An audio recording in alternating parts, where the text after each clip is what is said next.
هەموو ساڵێک کە وەرزی پاییز هات جوتیاران لە مانگی 11دا دوای پەڵەدان لە کێڵگە کشتتوکاڵەکانیان دەست دەکەن بە کێڵان و چاندنی ئەو دەغڵودانەی کە دەیانەوێت ساڵێکی تر لە وەرزی هاویندا بیچنەوە. ئێستاش جوتیارانی هەڵەبجە هەمان کار دەکەن.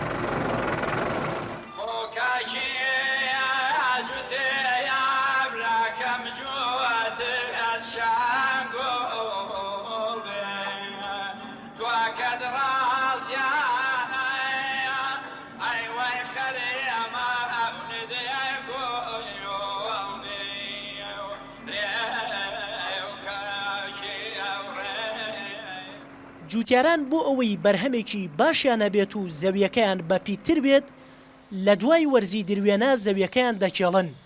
ئەو کێڵانش پێی دەوترێت وەردبڕین. لەم کاتەشدا پێش کێڵان دانەوێڵەکە لە زەویەکەدا دەچێنن. دواتریش هەمان ڕۆژ دەست دەکەن بە کێڵان. ئەویش پێی دەوترێت جووتکردن. دیارە گاسنی وەردبڕین ئەو ئامێرە کە وەردی پێبڕی ئەبێت لە 20 سانتینەوە بۆ 15 سانتین کێڵان بەکاربێن.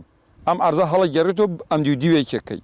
ئیتر لێرە کۆمەڵە حەشەرە هەیە ئەیکوژێ هەم لە ڕووی دانەوێڵەکانەوە کە بۆ هینی زدایەتی گەنم و جۆکەن وەکو چاوبازەڵە و خەرتەلە و ئەو نەوعە تۆمە کە سەوزە پێێت هەیە ئەوە ئەمرێ ئەبێ بەژێرەوە.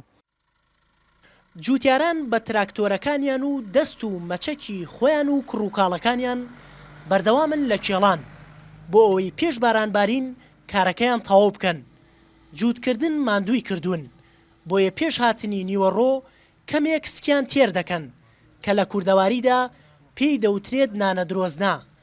بەرز و نزمی زەویەکان و تەقەتەقی تراکتۆر زوو ئەم جوتیارانە برسی دەکات.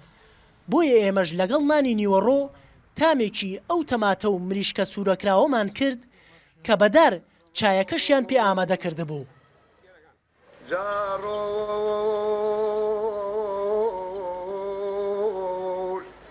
خەریکی جوتم و شەوپا و سەوانی دەغڵودان ئێمە یەنێ سەرم زەویە بۆ نمونە توێ دەینسا خەتێک لەم لاو عەلامێکە ڕۆین تۆی پیا ئەوەشێنین لەسەر سەرهۆی عەلامەکە ئەوێسین دا ئەوەزین مەکینەکە ئەوەسین داوەزین سەیری تۆگەیەکەین ئاوا لەفمان داهانین ئەم لەفە داماننا سەیرەکەین ئەگەر لە 10 دنگ تا 12 دنگ لەژێی ئەم لەفەمان و ئەوتر قوبوڵمانە.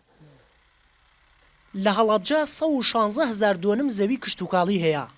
لەو ڕووبەرەش لە ماوەی ساڵی ڕابردوو 65,000 دۆنمی بەدانەوێڵە چێنرا بوو کە زیاتر لە 35,000 تەن گەنم و بە هەزاران تەن جۆ لەلایەن 1000 جوتیارەوە بەرهەم هاتووە. ئەم ساڵیش بەڕێوەبەرایەتی کشتتوکاڵی هەڵەبجە 360 تەن گەنمی بنەتۆی بەسەر ئەو جوتیارانەدا دابەش کردووە. وریە حەمەکەریم NRT هەڵەبجە.